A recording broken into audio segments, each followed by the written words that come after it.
At Thanksgiving, her son raised a toast and erased her with one sentence. "She's here for the leftovers," he smirked, glass raised in front of the in-laws. Carla Eden didn't flinch.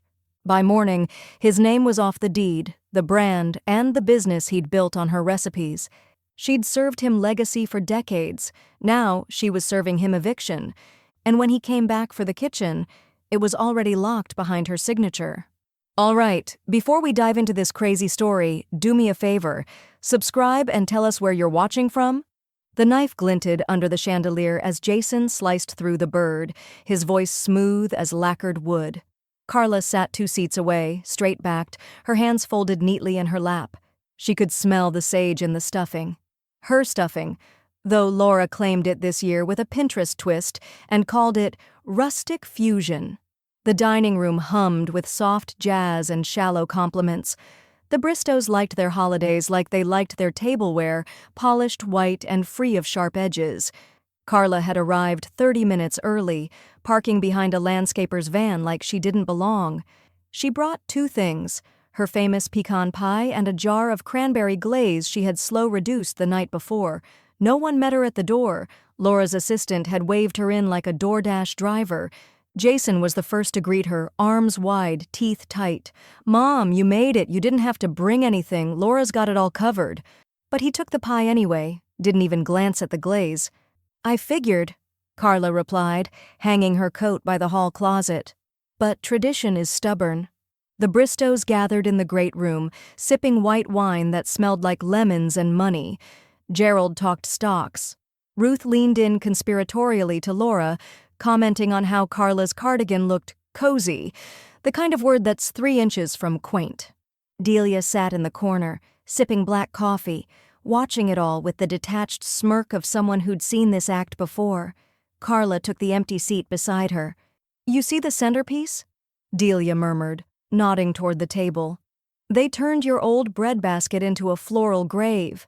"I saw," Carla said, voice dry. Dinner was announced at precisely 5 o'clock. The table was long and candlelit, the turkey already resting under a rosemary crown. The plates were monogrammed. Carla's glaze wasn't on the table. She didn't ask. Jason stood to carve the bird, sleeves rolled up, wineglass in hand. "Before we dig in," he began, voice dipped in charm, "I just want to thank my incredible in-laws for making this year so special. Ruth, Gerald, you've taken holiday hosting to another level. Laura, sweetheart, you've outdone yourself." He looked toward Carla. Her name was a pause. "And Mom," he added, raising his glass. "She's here for the leftovers. It's kind of our tradition." The laughter came quick. Not cruel, just casual, the worst kind, like she was a footnote in a family joke, like she was lucky to have a seat. Laura smiled, sipping her Pinot. Carla said nothing. She reached for the water pitcher, her hand steady. The room moved on without her. They passed dishes, swapped real estate gossip, and mentioned local renovations like sports scores. Carla picked at the mashed potatoes, her tongue thick with silence. Jason passed her a slice of turkey, white meat, dry, insult on a plate. "You're not eating much, Carla," Ruth said sweetly. "Didn't get to you in time?" Carla smiled the way you smile when someone steps on your foot and says, "Sorry, too late." "I've had my fill." She glanced across the table. Sage, her 13-year-old granddaughter, wasn't laughing. She just watched Carla, her fork frozen midair. When the first round of pie was served, store-bought pumpkin plated with edible gold leaf, Carla stood. "Excuse me," she said, folding her napkin. "I've got an early morning." "You're not staying for dessert?" Laura asked, all lips and teeth. "I brought mine," Carla replied. "No need to sample yours?" Jason stood as if to escort her out, but she was already moving. Past the butler's pantry they had installed where her sunroom once sat, past the coat rack that had no hook for her jacket. Delia quietly rose to follow. They stepped outside into the Kentucky dusk, air sharp with pine and burnt sugar. Carla didn't speak until they reached her car. Delia broke the silence first. "You handled that better than I would've." Carla opened her door, slid the pie onto the passenger seat, untouched. Her voice was low, firm, like a rope tightening around a stake. "He forgot who built the damn kitchen." The deadbolt clicked behind her with a finality that felt earned. Carla dropped her keys into the ceramic bowl by the door, one she'd made in a pottery class the year after William died, and stood in silence. The guest cottage smelled like cinnamon and wood smoke, her own scent. Safe. Heron, outside the frost was beginning to coat the edge of the window panes. Inside, the old radiator ticked and hissed like an aging dog stretching its bones. She moved deliberately, unwrapping her scarf, kicking off her shoes. The walk from Jason's estate back here, barely a mile, had felt longer than usual. Or maybe she was just finally tired of walking circles around her own damn legacy. Carla poured herself a half glass of bourbon, neat. She didn't sip it right away. She needed clarity, not comfort. She walked to the bedroom, opened the closet, and pulled down the worn lockbox from the top shelf. Black, fireproof, and unassuming. The kind you hide not because of what it looks like, but because of what it holds. She sat at the edge of her bed, set the bourbon down, and clicked open the latch. Inside, a stack of documents neatly labeled in her handwriting. Tax returns, health proxy forms, William's death certificate. And beneath it all, sealed in plastic and thick with legal weight, the deed, Eden Farm, the land, the house, the kitchen, still in her name. The ink hadn't faded one bit. Jason had never asked for it outright. That was his trick. He always made it seem like she was offering. Years ago, when his catering business needed a face, Carla had let him use the house for photo shoots. Later, when he got married, he asked if they could transition things formally so his new wife's family could help with investments. Carla allowed him access, but never the title. She'd seen enough widows in town lose everything because they confused possession with protection. She had called it estate planning. Jason had called it paranoia. The Bristows never asked questions.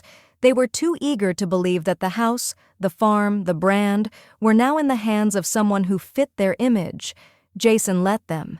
It made him look important. It made Carla disappear in the narrative, but not on paper. She ran her thumb across the seal on the deed, notarized, witnessed, filed. Her cell buzzed against the nightstand. She reached for it without looking. "This is Amanda. I saw your name on caller ID. You all right?" Her lawyer. Old friend. Same woman who once hid Carla in her guest room the night she'd fled from William's wake just to breathe. "I need to go over something," Carla said, voice steady. "The Eden Farm property. You still have the documents?" Amanda paused, then, "Carla, you know I do. Everything we filed, it's still airtight." Carla closed the lockbox with a soft snap. "I'm ready to enforce it." "You sure?" "They served me dry turkey and called it tradition," she said flatly. "I've had enough." Amanda gave a dry laugh, familiar and warm. "You want it back?" Carla stood, holding the deed in one hand like a torch. "I never lost it." The front door wasn't locked. It rarely was. That was the Bristow confidence. When you believe everything belongs to you, why bother with bolts? Carla stepped into the house like a woman crossing back over a line that had been redrawn without her permission. She moved slowly, eyes sharpened by memory, breath shallow in her chest. The air inside was lemoned and filtered, a sterile scent that didn't belong. Not here. Not where William's hands once held dough to a butcher block while Hank Williams crooned on a transistor in the corner. The floors had changed, dark walnut now. She paused, slipping off her shoes like habit, letting her feet press against what used to be pine they'd sanded together, barefoot and sunburnt the summer after Jason was born. She moved down the hallway toward the kitchen. The walls were white. She remembered when they were buttercream yellow, because William said it reminded him of Sunday eggs. Now they were lined with framed black and white photos of events she didn't attend, bride and groom poses, wine tastings, branding shots with Jason holding copper pans like props. Her pantry door was gone. The space had been opened into a minimalist bar, smoked glass shelves, artisanal liquor, LED lights. She paused and lifted her phone, taking a photo. Not for keepsake, for court. She didn't linger. That was the trick of grief. If you look too long, it turns memory into mourning. In the kitchen, she stood still. The counters gleamed, soulless. Quartz or maybe marble, Laura's doing, no doubt. The backsplash was mosaic now, cold and sleek. Her old tile, hand-painted and chipped from decades of meals and foot traffic, had been stripped like skin. But one thing remained, the window over the sink. It still framed the garden. Only now, the tomatoes and okra had been ripped out, replaced by pink peonies and ornamental kale, like a magazine shoot pretending to be soil. Carla felt her jaw tighten, her fingers curled. She walked to the corner of the kitchen, opened the bottom cabinet. Empty. But she reached behind the lip of the shelf, blindly, until her fingers touched something smooth. She pulled out the old measuring spoon she'd wedged there 21 years ago. For good luck. The brass had dulled, but the engraved 1/2 teaspoon love still winked in the light. They didn't even know it was here. She set it in her pocket and took another photo. Her eyes caught the island next. It was where Jason had sat the night Tessa dumped him in college, face blotchy, hunched over a pot of Carla's chicken stew. He cried without shame, said no one else in the world could make pain taste good. Now that same island was all sharp lines and hard lighting, curated like a showroom. A prep station for someone else's brand. Not a home. Not anymore. She sat for a moment on the bench by the mudroom and opened her satchel. Inside, the deed. She unfolded it gently, laying it against the marble counter like a challenge. She circled 2 clauses in red ink, proof of full ownership and authority over structural changes. She didn't look back. She didn't touch the spice drawer she'd labeled in cursive or the small gouge in the floor where William had dropped the mixer. Back outside, she found Dileia waiting in her old Buick, engine humming, heat on full blast. Carla slid in and shut the door without a word. Dileia didn't turn. "You go in alone, or you want backup next time?" "I got what I needed," Carla replied, eyes on the house in the rearview mirror. "They buried me in that kitchen, Dee. Didn't even have the decency to use my name." Dileia shifted in her seat, voice soft but unblinking. "If you do this, they won't forgive you." Carla's lips barely moved, but the heat in her voice could melt steel. "Good." The letter went out at 9:02 a.m., certified, sealed, and served. By 9:27, the group chat between Jason, Laura, and her parents lit up like a power grid in a lightning storm. Carla didn't wait for the fallout. She brewed her coffee slow, black and bitter, exactly how William used to take it. The sun hadn't fully crested over the hills behind the barn, and a hawk hung in the morning sky like a warning. She sipped, watching frost dissolve across her garden beds. There was a peace in it, the kind you only earn after deciding you're done being quiet. At 10:12, Amanda texted, "Notice served, expect noise." The noise arrived 34 minutes later. Jason's name flashed on her phone screen, then vanished. He called again, then again. She let it ring.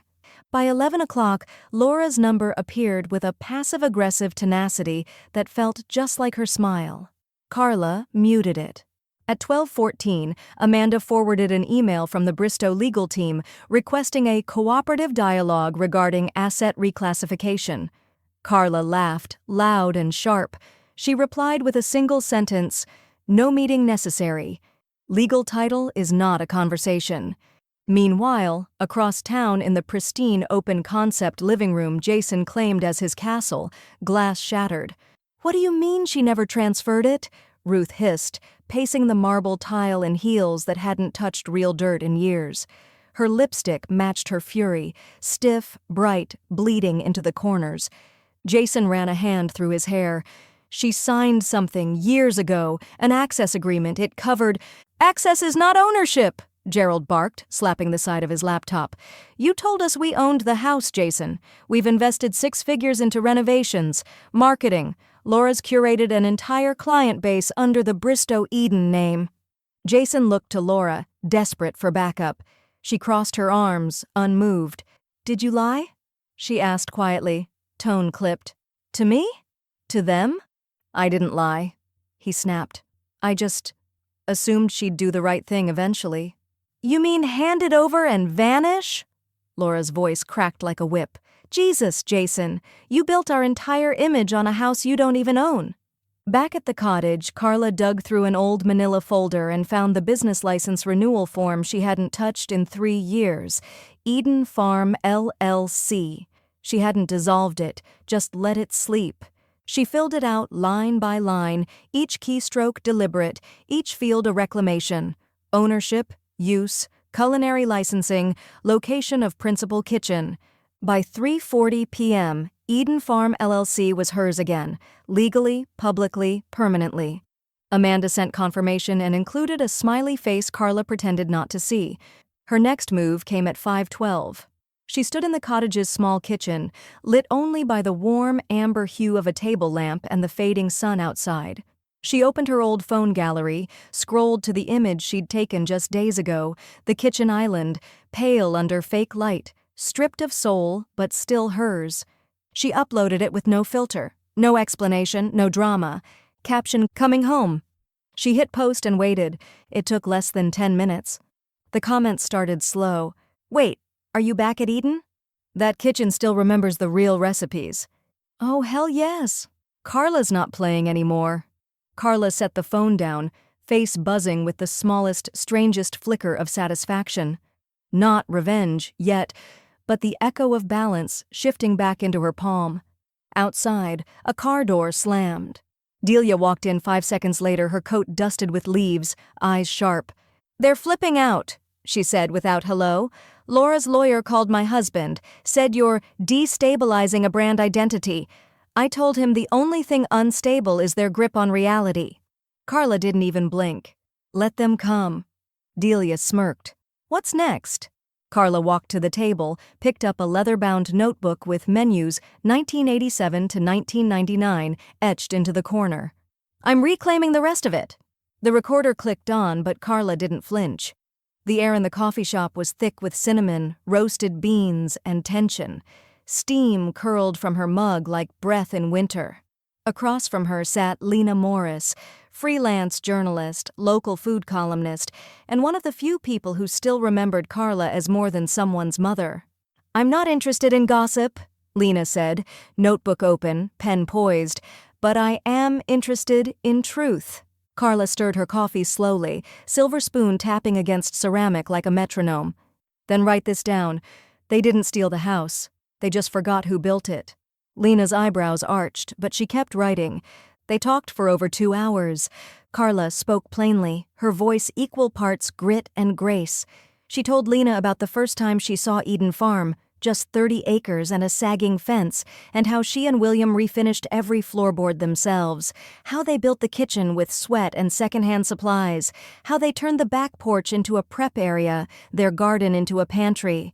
She recounted weddings where the electricity cut out mid-toast and she saved the night with candles and cornbread. Corporate parties that ended in barefoot line dances, summer dinners where Jason fell asleep on the porch swing, covered in biscuit crumbs. They liked the image of the place, Carla said, eyes steady. The idea of warmth without the weight of history. They wanted the kitchen but not the calluses. Lena didn't interrupt, just let the silence hang like smoke between sentences. "And the deed?" Lena finally asked. Carla pulled the folder from her bag and opened it just enough for Lena to glimpse the seal. "Still mine," she said. "Always was." The article dropped 3 days later under a headline that didn't mince words. "The woman behind the kitchen they claimed." By nightfall, it had been shared hundreds of times on Lexington's foodie forums, wedding vendor networks, even the local PTA Facebook page. Former clients chimed in with stories. One remembered Carla saving a bride's reception after a torrential downpour. Another posted a photo of Carla's handwritten menu from a 2004 retirement party: bourbon-glazed carrots and smoked pork shoulder. Every bite had soul. The town didn't care about Jason's branding. It remembered Carla's biscuits. Meanwhile, in the Bristow estate, things weren't simmering. They were boiling. Jason sat at the dining table, papers scattered, laptop open to the article. His face was flushed, jaw tight. Laura stood behind him, arms folded. "You told me the paperwork was handled," she said. "It was. He scrolled furiously, then clicked open a scanned PDF. "We filed a transfer intent form years ago. It just—" Laura snatched the laptop, reading silently. Then, Jason, this is a draft. It was never notarized. Jason swallowed hard. You thought you could outmaneuver a woman who ran 3 ovens and a staff of 12 with nothing but a whistle and a prep list. She stared at him. You are not that smart. That night, Carla was trimming dead basil stems in her window box when her phone rang. She let it go to voicemail. Then it rang again, and again. Finally, she answered. Jason's voice was small, too smooth. A man slipping into the tone he used when charm failed and desperation set in. Mom, he started, can we just talk? The article's blown up. People are pulling out of bookings. This doesn't have to go public. We can fix it quietly. Carla looked out the window at the distant silhouette of Eden Farm, the porch lights glowing like a mirage. You forged my signature, she said. There was silence on the line. You used what I built, she continued, to make yourself look important. Now you want mercy because the spotlight's not yours anymore? I made a mistake. You made a business out of pretending I was gone. He exhaled shakily. Please, can we work something out? Carla walked to the stove where her cast iron skillet was warming. She dropped in a pat of butter. It hissed. The oven's still warm, Jason, she said, voice low but lit with fire. And I'm just getting started. The knock came just after dusk, soft and deliberate. Carla paused with her hands deep in a bowl of sugared pecans, flour dusting her apron, the smell of butter and cinnamon clinging to the air like memory. She wiped her fingers, stepped quietly to the door, and peered through the side window. It was Sage, 13 years old, hoodie up, sneakers muddy, a backpack slung across her shoulder like a runaway who hadn't made up her mind yet. She stood with her weight shifted to one side, too poised for her age, too still to be innocent. Carla opened the door without a word. The cold air swept in behind the girl like a warning. I only have 20 minutes, Sage said, voice low. Then come in and use every second, Carla replied, stepping aside. In the kitchen, the warmth enveloped them. Carla's radio hummed low, Patsy Cline beneath a soft crackle. Sage dropped her bag by the door and moved to the counter without needing to be told. She reached for the pie crust Carla had already rolled, then started folding the edges by instinct. You remember the order? Carla asked, testing. Sage nodded. Filling first, pecans last. You said they float better that way. Carla smiled, just faintly. Smart girl. They worked in tandem, cracked eggs, poured syrup, measured brown sugar with worn wooden spoons. The silence between them was easy, not heavy. Sage moved with care. Hands sure, eyes sharper than a girl her age ought to carry. Halfway through mixing, she paused. Dad says you'll get over it, she murmured. Carla didn't answer at first. She stirred slow, watching the molasses thread from her spoon like a fuse. But he's wrong, right? Sage added, voice tight now. He doesn't get it. Carla set the spoon down, wiped her hands, turned fully to her granddaughter. No, she said. He doesn't. Sage blinked fast, the way girls do when they've almost slipped into tears but don't want to be asked. I don't get why it matters so much to them. I mean, the kitchen was always yours. Everyone knows that. Carla tilted her head. Do you? Sage nodded, earnest. You cooked there. You worked there. I used to sit on the counter and eat pie crust before it baked. Laura says it's all about image now. But it's weird. Feels fake. Carla looked at the girl and saw it. The fire she used to press down in herself at that age. Observant, quiet, torn between loyalty and truth. She stepped to the drawer and pulled out a yellowed recipe card, folded once down the middle, stained at the corner with something like bourbon or butter. She handed it to Sage. What's this? Your future, and my insurance. Sage opened the card, reading silently. Carla Eden's Bourbon Pecan Pie. Handwritten, signed at the bottom, a date in 1996. One day, Carla said, you'll need to remember who started this fire, when they try to tell you it came from somewhere else. Sage hugged her then, hard, arms around Carla's middle, head pressed against her chest like she wanted to disappear into her. Carla didn't cry. She just held on tighter than she meant to.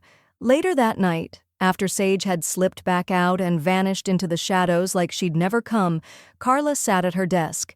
She pulled up Amanda's firm online, opened a new document. Trust beneficiary, Sage Eden, age 13. Contingent access, 18. Assets, Eden Farm LLC, pending transfer upon legal maturity. She saved it, encrypted it, and sent it off without ceremony. She didn't need applause. She was baking legacy. Her phone buzzed just after midnight. A single text from Amanda.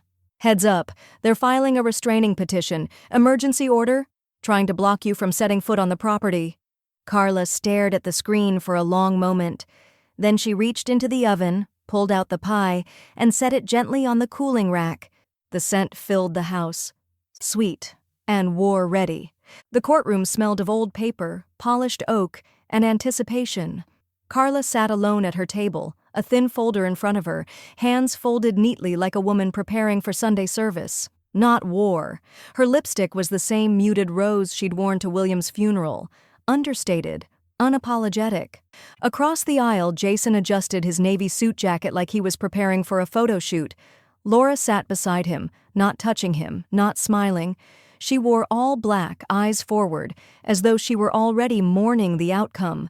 Ruth and Gerald Bristow had sent a lawyer in their place, an older man with slicked-back hair and a permanent frown, like he'd spent his entire career trying to silence women with folders like Carla's.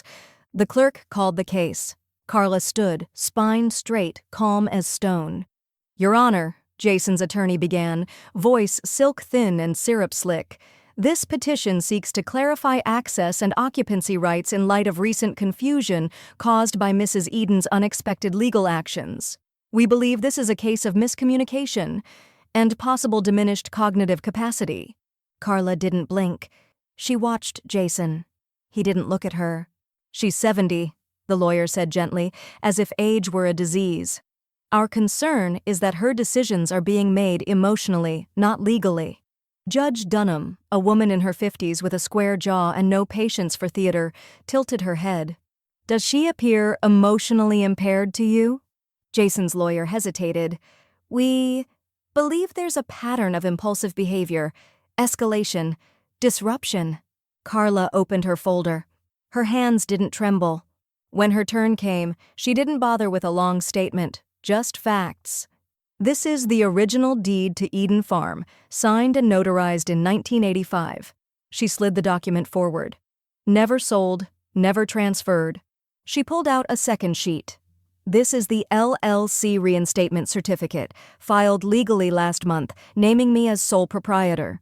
And a third, a rolled, time-yellowed copy of the kitchen blueprints, William's name and hers inked in the margin. "These are the original plans. Every inch of that house we built ourselves, including the kitchen. That's my handwriting." She let it land with a soft thud on the table. "And for the record," she added, looking directly at Jason now, "I am not confused." Jason leaned forward, hands clasped in front of him like he was praying. "I thought she gave it to me. All these years she let me use it. That means something." "You thought?" the judge repeated flatly. "And did she ever sign a transfer?" "No, but—" "Then your thoughts aren't the law." Laura shifted slightly in her seat. Jason tried again. "She's turning it into a personal attack. My investors are pulling out. Our business." Carla cut in, voice smooth as bourbon. "You mean my business. You ran it with my name, my history. You wore it like a costume." The courtroom was silent. Even the bailiff stopped fidgeting. Judge Dunham leaned forward. "Mrs. Eden, do you wish to block the respondent from accessing the property entirely?" "I want him out of my kitchen," she said. "He can keep his decor. But the heart of that house belongs to me." The gavel struck once. "Deed stands. Restraining petition denied. All rights revert to the title holder. Case dismissed." Outside, flashbulbs didn't go off. This wasn't a movie, but a local news intern did snap a photo of Carla walking down the courthouse steps, folder in hand, scarf trailing behind her like a battle flag. Jason tried to speak as she passed. "Mom, please." She didn't stop. "You can cook without me," she said over her shoulder. "Let's see how you clean without me."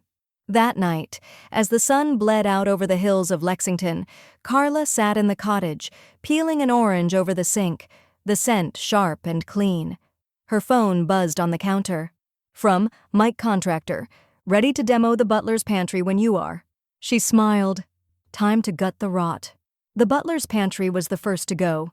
Carla stood in the archway with her arms crossed, watching as two men in dust-covered boots yanked down a floating glass shelf lined with curated bourbon bottles. One of them paused, hesitant. "You sure you want this whole section out?" he asked, nodding at the wall Laura had tiled in imported Spanish marble. Carla gave him a steady look. "That wall covered up my spice rack. I want it gone down to the studs." The hammer swung, tile cracked like eggshell. The sound was cleansing. The renovation was quiet, deliberate, nothing flashy. She started by removing the smart oven Laura had installed, the one that glowed blue and talked back. It had no place here. She replaced it with the 6-burner cast-iron beast she and William had bartered for back in '92, in exchange for 2 weddings and a funeral catering. The color on the walls was next. She painted over Laura's bone-white minimalism with a warm cornstalk yellow, 2 coats, no primer. She wanted the new color to bleed straight through. On the 3rd day, she rehung William's knife rack. The wood had dried out from years in storage, but the blades still gleamed, honed and waiting. She ran a finger across the smallest one, paring steel, short and sharp, and remembered the first peach he ever sliced for her on a June afternoon when Jason was 6 and barefoot on the porch. "You could have bought a new one," Dileia said behind her, voice amused. "I'm not building a brand," Carla replied. "I'm restoring a kitchen." Dileia moved into the guest room the following week, brought 2 suitcases, a box of crossword books, and her old apron with the faded blue flowers stitched across the chest. They didn't talk much while working. They didn't have to. Dileia scraped old adhesive off the cabinet corners while Carla resurfaced the butcher block with lemon oil and a prayer. The air smelled of citrus and sawdust, like old promises coming up for air. When they took breaks, they drank iced coffee and watched Jason's car idle down the drive. He didn't get out, just stared, engine running, as if waiting for the house to reject her. It never did. "He looks like someone watching his name fall off the marquee," Dileia said one afternoon, wiping sweat from her brow with a dish rag. "Good," Carla said. "He never earned top billing." One evening, while searching for a paintbrush in the mudroom closet, Carla found a plastic crate covered in a burlap cloth. When she pulled it out and pried the lid open, she stopped breathing. Her catering journals. 5 of them, leather-bound, edges weathered. Inside, page after page of annotated menus, vendor notes, price breakdowns, customer letters. Each line was in her handwriting, ink-smudged, corners dog-eared, time-worn and holy. She turned to a page titled June 17th, Garden Dinner for the Van Horn Anniversary. In the margins, she'd scrawled, "Try the rosemary reduction again. Too much garlic last time. William says add heat to the molasses glaze. Trust him." Carla sat on the step, journal in her lap, heart thudding like something coming alive again. These books weren't recipes. They were records, proof. A quiet history never published but lived, bite by bite.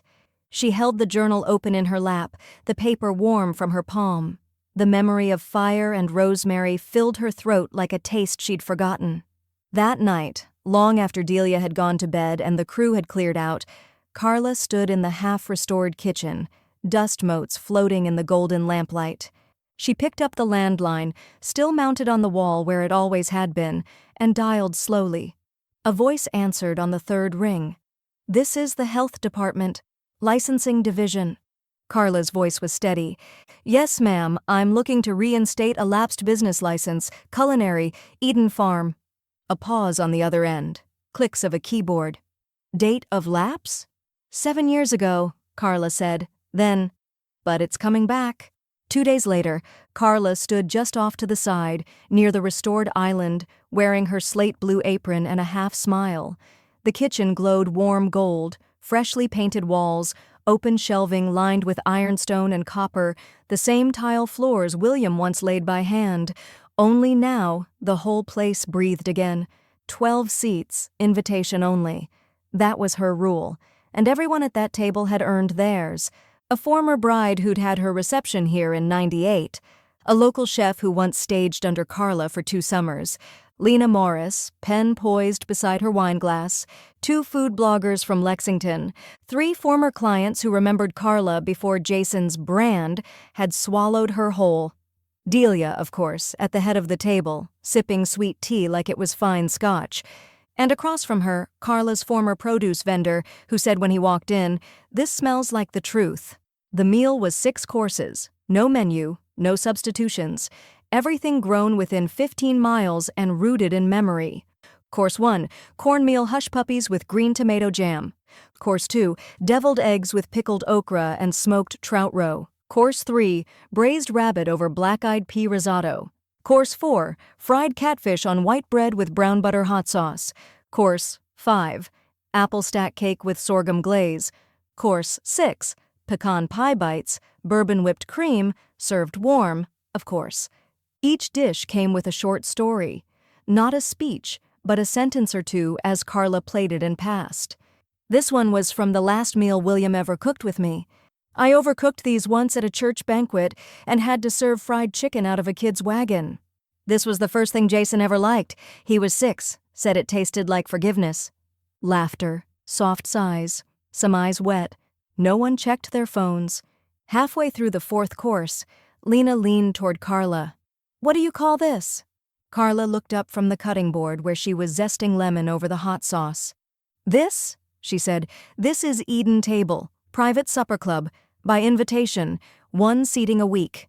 The announcement rolled through the room like thunder muffled in velvet. Lena grinned. "That's gonna catch fire." Carla smirked. "I'm counting on it." The next morning, the first review went live. Lexington's lost matriarch reclaims the flame. Eden Table is unmissable.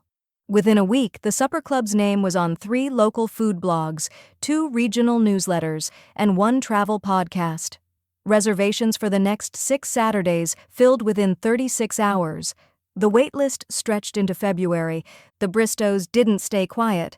Ruth posted a passive-aggressive prayer for family healing on Facebook, thinly veiled and deeply smug. Gerald shared a LinkedIn post about senior instability in entrepreneurial spaces. Then came a blog comment under a local review. "Are we sure this woman's stable enough to operate a full kitchen again?" Carla responded herself. "My ovens are certified, my knives are sharp, my hands are steady. Next question?" That reply was screenshot and shared over 1,000 times. She leaned in, updated her Instagram bio to sharp, rooted, seasoned, posted a video of herself stirring braised greens with the caption, "Unstable? Baby, I'm simmering." It only made the waitlist grow. Late one afternoon, just as Carla was prepping hand-rolled dumplings for a menu test, her phone buzzed. She wiped flour off her fingers and checked it. From Ken Rothman, Jason's business partner. "Silent money behind the Eden Events venture. Text, we're out. Your mom owns the brand now. You built on sand, man." Carla exhaled once, slow and deep, then turned to Delia, who was pouring sweet tea into mason jars. "Well," Carla said, "guess it's time to serve the next course." Carla launched her first official dinner series. 12 guests sat around the newly finished pinewood farm table, soft linen napkins folded like secrets in their laps, eyes fixed on the first course. Carla didn't explain the dish. She never did at the beginning. If you had a seat here, you were meant to taste first. Understand later.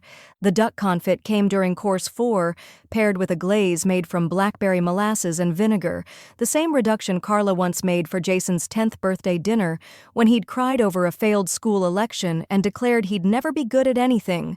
Back then, she'd told him, "Try again. You don't always win the first time, but you damn sure cook like you will."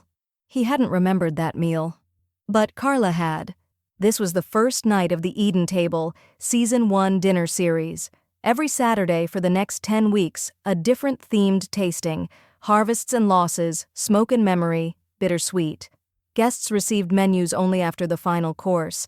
Each dish came with a short handwritten note, just a line or two, connecting the food to its roots. Course 1, her mother's pickled beets with goat cheese crostini. Note, this was the first thing I made with my hands that didn't burn. Course 2, heirloom tomato tart with chive creme fraiche. Note, grown in the soil William tilled for our wedding day. Course 3, cornmeal crusted trout with wild greens. Note, he brought it home in a cooler and said, "I caught this for our anniversary." He didn't, but I let him pretend. Course 4, duck confit. Note, you can slow cook betrayal until it's tender, but it still tastes like what it is. Every plate returned clean. Laughter rippled through the dining room like a breeze through cornfields. One woman teared up over a sliver of blackberry pie. A man asked to take a photo with Carla, whispering, "My mama would have loved you." The air smelled of roasted rosemary, caramelizing onions, and something harder to name: vindication.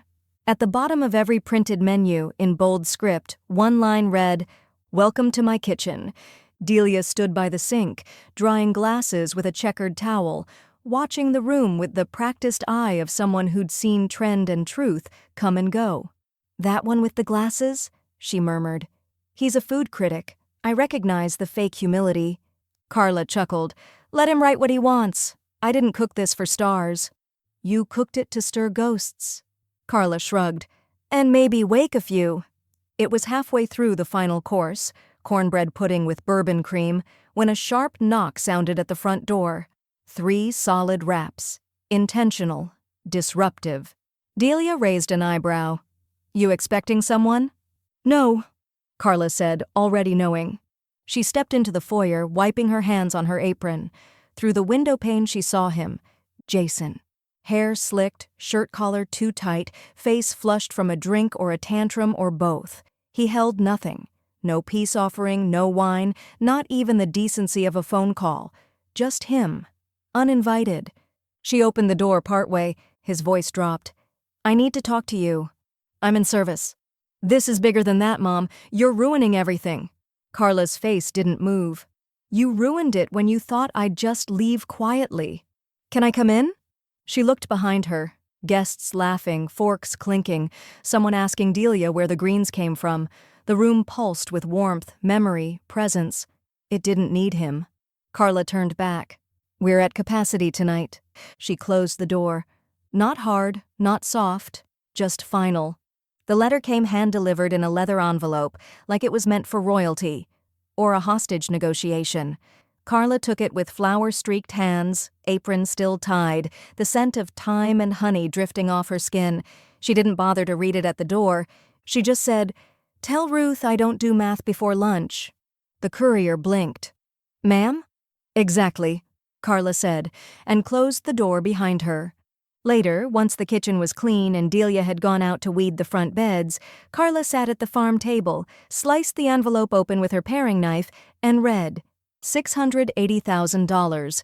Immediate cash offer, contingent on Carla vacating the premises permanently and transferring the Eden Farm LLC brand. Laura hadn't signed the letter. Ruth had, in calligraphy, as if the ink might cover the insult. Beneath the figures was a note, "Let's put this all behind us with grace. We'll carry the name forward, modernize it. You've done your part." Carla didn't laugh out loud, but her smile curled like smoke. "Grace," she thought. "You think grace comes in 6 figures?" She walked the letter to the stove, lit a burner, and fed the page to the flame like a thank you note. The fire ate it whole. Then she picked up her phone and dialed a number she'd scribbled on a napkin weeks ago, a literary agent Lena had introduced her to, young, hungry, Manhattan fast but Southern slow where it mattered. The woman picked up on the second ring. "Ms. Eden," she said, chipper. "I was hoping you'd call. I'm ready to talk about a book." "Oh, good. I was going to suggest—" "I already have the title," Carla said. "Carla Eden, Fireproof Recipes and the Stories That Raised Them." There was a beat of silence on the other end. "I hope you're serious," the agent finally said. Carla wiped her hands on her apron and smiled toward the garden. "Baby, I already started writing." By the end of the week, she had 4,000 subscribers on her mailing list, then 12,000, then 25,000. Some folks signed up just for the recipes. others for the drama. But most came for the voice in her newsletter, short stories about burnt biscuits, saving a wedding with nothing but cornbread and charm, and the power of food that tastes like memory. She called the newsletter Second Servings. In one post she wrote, "The kitchen doesn't forget who loved it. Neither do I." That one went viral. The local college culinary program asked her to guest lecture. A publisher requested a sample chapter. 3 women sent her handwritten letters asking to apprentice. And every Saturday she opened her doors to 12 more guests, sometimes chefs, sometimes farmers, sometimes women who'd never been invited to anything this personal in their lives. The meals were no longer just food, they were witness. Sage showed up the next Sunday, backpack on, hair tied back, and sleeves rolled. She didn't ask permission. She just stepped inside, put her phone in a drawer, and said, "Where do you want me?" Carla didn't answer with words. She handed the girl a paring knife and pointed to the carrots. Sage worked without complaint, her hands learning the rhythm of peel, slice, dice. By the second hour, she was laughing with Dileia and humming under her breath. By the third, she was setting the table without being told where anything went. "You're keeping her here?" Jason's voice crackled through the phone that night. "She asked to come. She's 13. She's observant." Jason exhaled like he wanted to scream. "You're poisoning her against me." "No," Carla said softly. "You did that yourself. I just served the truth warm." That night, while reorganizing the kitchen drawers, Carla found something she hadn't seen in years. William's old chef's knife, wrapped in canvas, the handle worn to the shape of his grip. She sat down at the table, unrolled it, and saw the inscription carved faintly along the metal spine. To build, to break, to sharpen. She ran a thumb across the blade and smiled. The sun rose gold and soft over Eden Farm, stretching shadows across frost-kissed fields and warming the kitchen windows from the outside in. Carla stood barefoot in her kitchen, the same kitchen they once tried to strip from her bones. She stirred the gravy slow, watching the flour bloom into brown silk, the scent of butter and drippings curling into the air like a hymn. Outside, the gravel drive crunched under the arrival of cars. Not luxury SUVs or town cars with tinted windows. These were pickups, hatchbacks, the occasional van with a kid's drawing taped inside the back window, people who knew how to bring folding chairs, people who remembered. Dileia was the first to walk in, arms loaded with pies and sass. She kissed Carla on the cheek, sniffed the air, and said, "You sure you didn't bribe heaven for this weather?" Carla smirked. "No need to. Heaven owes me." The table was set for 20 this time. No monogrammed napkins, no floral centerpieces sculpted into swans, just mason jars with cut rosemary, wooden name cards hand-lettered by Sage, and mismatched plates stacked 3 layers deep like a proper Southern meal. Sage buzzed around the kitchen like a bee in bloom, checking temperatures, basting, tasting with careful fingers. She moved with confidence now, flour on her shirt and wisdom in her eyes. "Where do you want the stuffing?" she asked. Carla handed her the clay casserole dish, the same one she'd used every Thanksgiving since 1981. "Center of the table. It goes first." Sage looked down at it. "This is the one Dad didn't like, right?" Carla nodded, wiping her hands on her apron. "Said it was too heavy." Sage carried it like a crown. Guests filtered in, chefs from the supper club, former clients, Lena with her camera and notebook, a neighbor who once called Carla a miracle worker for saving his mother's funeral reception from a blackout. Each guest brought something, not food, but stories, gratitude, a quiet recognition that this wasn't just a meal, this was a homecoming. Before they sat, Carla stood at the head of the table, one hand on the chair William used to pull out for her, the other holding a carved wooden spoon. "I won't make a speech," she said, her voice low but clear. "I've done enough talking this year. Gratitude isn't spoken. It's served." She placed the spoon down gently and sat. Dileia raised her glass. "To the kitchen." "To the kitchen," everyone echoed. And the feast began. The meal moved slow, like honey. No rush, no interruptions. Laughter broke out over burnt rolls someone had brought as a joke. Second servings were taken without shame. Carla passed her greens with a wink, her biscuits with a nod. And when the stuffing dish reached the center, a hush fell. Delia spooned some onto her plate. "It smells like 1994 in here." Lena leaned in. "What's in it?" "Everything I was told to leave out," Carla said. Jason and Laura weren't mentioned, not once. Their seats were empty, not missed, not mourned. There was no space left in this house for the performative, the polished, the false. Only the real remained. After dessert, as dusk slipped in and the sky turned lavender, Carla stepped outside for air. The door creaked like it always had. The porch light buzzed softly. Sage followed her out, pressing something into Carla's palm, a folded piece of notebook paper, still warm from her hand. "Don't open it now," Sage said. "Just later." Then she hugged her. Long, tight, silent. Much later, after the dishes had been done and the final chair tucked in, Carla sat alone by the fireplace with her bourbon and the note. She unfolded it slowly, careful not to tear. "Gran, I'll never forget who made the kitchen warm again. Love, Sage." Carla read it twice. Then she placed it in William's old recipe journal, between cornbread pudding and fire-roasted okra. Where it belonged. The locksmith arrived just after dawn, his breath fogging in the morning chill as he stepped up to the porch. Carla met him with coffee and keys in hand. "Front door, back door, cellar, pantry, studio, side gate," she said, listing them off like names at roll call. He hesitated. "Replacing them all?" She nodded once. "Clean slate." He opened his toolbox without another word. Carla stood back and watched as one by one the old locks were unscrewed, the bolts pulled free. Each twist of the screwdriver sounded like punctuation, a period at the end of a sentence she never asked permission to finish. Inside, her attorney Amanda sat at the kitchen table, documents spread out neatly, like place settings. "The irrevocable trust is ready," Amanda said. "Deed LLC, intellectual property, your recipe rights, the newsletter, everything that bears the name Eden Table or Eden Farm is now protected from contestation. No revisions, no reentries." Carla signed each page without flinching. Her pen moved slow and sure, like someone stirring batter by memory. "And Jason?" Amanda asked, glancing at the next line. Carla didn't look up. "Remove him, fully." Amanda paused, then drew a line through his name on the beneficiary draft. "No drama, just ink." "He'll be angry," Amanda murmured.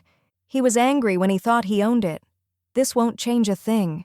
By afternoon, Carla had moved on to another task, one that had waited far too long. She cleared the dining table and laid out every catering journal she'd ever filled, 5 leather-bound volumes. Yellowed Post-its stuck out like bookmarks to moments no one but she remembered. Some corners had water damage, others were smudged with oil or thyme. She lit a small fire in the fireplace and poured herself a bourbon. Then she opened a fresh notebook, linen-bound, hand-stitched spine, and began to write. Volume 1. Carla Eden's Recipes, Reckonings, and Real Ones. She started with cornbread, not just because it was her signature, but because it was always the first dish that told her whether a meal was headed somewhere real. Each recipe came with more than 10 ingredients. She added context, commentary, footnotes in the margins. "Don't skip the buttermilk, it's where the memory lives." This one saved 3 marriages and ended one, depending on how you serve it. She wrote slow, deliberately, savoring every scribble like a spoonful of peach preserves. By nightfall, her knuckles ached and her back burned, but the book was finished.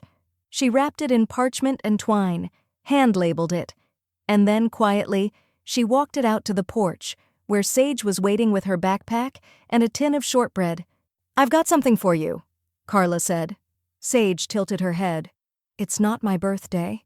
"It's not for now. It's for when the day comes, someone tries to take something from you just because you make it look easy." She handed Sage the book. The girl held it like an heirloom. "What's on the last page?" she asked. Carla gave her a look, wry and warm. "Read it when you need it." But as Sage walked off down the path, Carla already knew the words by heart. Blood doesn't earn the kitchen. Fire does. That evening, Carla stood at the mailbox, bundled in a scarf and cardigan, watching the horizon bruise with purple. She opened a single envelope, No return address, just her name, hand-lettered with care. Inside, an embossed letterhead, Southern Harvest Network, Food and Legacy Series. We'd like to feature your story. National Spotlight. 1-hour segment. Filming starts in spring if you're willing. Carla read the letter once, then again. She didn't smile. She lit the porch light behind her, stepped inside, and picked up her apron. The kitchen wasn't finished yet. Carla hosted people from out of state for a holiday workshop. The first one arrived from Oregon. He wore flannel and boots meant for mountain trails, not red clay. Introduced himself as Aaron, a sous chef at a Pacific Northwest bistro. Said he'd flown 3 states and rerouted 2 layovers just to taste real Southern food that wasn't trying to be precious. The second came from Chicago, then Charleston, then Santa Fe. By the time the third day of Eden Table's holiday workshop rolled around, Carla stood in her kitchen surrounded by accents she'd never heard before and eyes wide with reverence. No one asked for substitutions. No one Instagrammed during prep. These folks came to work, came to learn, came to remember something they hadn't even lived, and every single one of them called her Ms. Eden, like she was a gospel. The workshops were an idea Lena floated back in spring. Offer a few spots during the holidays, give them something no culinary school can teach. Heat, history, hands-on. Carla had laughed at the time. People aren't flying across the country to roll biscuit dough. But she was wrong. And now her kitchen pulsed with the quiet rhythm of devotion, bowls clinking, knives chopping, a steady low murmur of questions asked with respect and answers given without ego. Sage moved through the room like she'd been born in that apron. Check your crusts. Should hold a fold without cracking. Watch your salt. Cornbread absorbs more than you think. If your greens ain't wilting yet, your flame's too shy. Carla just watched. Proud, yes, but also something more solemn, something like witnessing a house finally recognize its own heartbeat. On the final night, she stood in the driveway, hands in her coat pockets, watching the guests gather around the outdoor fire pit. They toasted marshmallows over hickory coals, not for s'mores, but because Carla insisted the smell of hickory was the real dessert. Inside, the kitchen was spotless, set, ready. Tomorrow the cameras would arrive. Southern Home and Table magazine had sent word the week before, a full-page feature, professional photo shoot, and a short film for their online series. Carla's name would headline it. No Jason, no Bristow branding, just her, just Eden. You nervous? Delia asked, stepping beside her with 2 mugs of cider. Never been the problem, Carla replied. Cameras don't scare me. Why would they? You've always been a show. They clinked mugs. Later that night, the house empty again, Carla walked the kitchen slow. She touched the countertop, hand-sanded pine, William's hands all over it. The wood was smooth now, but still held the groove where he'd accidentally carved too deep while measuring flour. Carla had refused to patch it. She'd said imperfections belong where meals are made. The stove still hissed softly. A pan from the last lesson cooled on the back burner. She wiped it down with a cloth, not because it needed cleaning, but because it deserved care. The house didn't feel haunted anymore. It felt lit from within. Delia leaned against the doorway, arms crossed, eyes shining. You won, she said, simple. Carla turned. That was never the point. Still, Delia added, you did it with flavor. Carla smiled, slow and full. That part was non-negotiable. They stood in silence then, the kind you only get after a fire has passed through and left something better behind. Carla was settling into bed, a book in her lap, and her glasses slipping down her nose, when her phone buzzed across the nightstand. Unknown number. She let it ring twice, then swiped. The voicemail came in seconds later. She listened once, then again. Jason's voice, hesitant, low. Mom, can we talk? Jason waited by the hydrangeas, hands buried deep in his coat pockets, posture half hopeful, half hunched. The early morning frost clung to the edges of the stone garden path, brittle and unforgiving. Carla watched him from the porch for a long moment before stepping down, her boots quiet against the wood. She didn't say his name, just walked toward him with the same calm she used when slicing peaches, measured, precise, unhurried. I figured you'd ignore the message, he said, offering a shrug that tried to pass for humility. But I needed to say some things, face to face. Carla stopped just short of arm's reach. Talk. Jason exhaled. I messed it up, all of it. The business, the house, you. I thought I could make something bigger out of what you built. I thought you'd be proud. You thought wrong, she replied. Her voice wasn't cruel, just grounded, like dirt under fingernails. I told myself it was legacy, he continued, eyes flicking toward the farmhouse. But I think it was pride, maybe panic. I wanted to matter more than I did. The wind shifted. Carla smelled rosemary and wood smoke from the kitchen behind her. She didn't look back. You didn't come here to apologize, she said. You came hoping the door might open again. Jason stiffened. That's not true.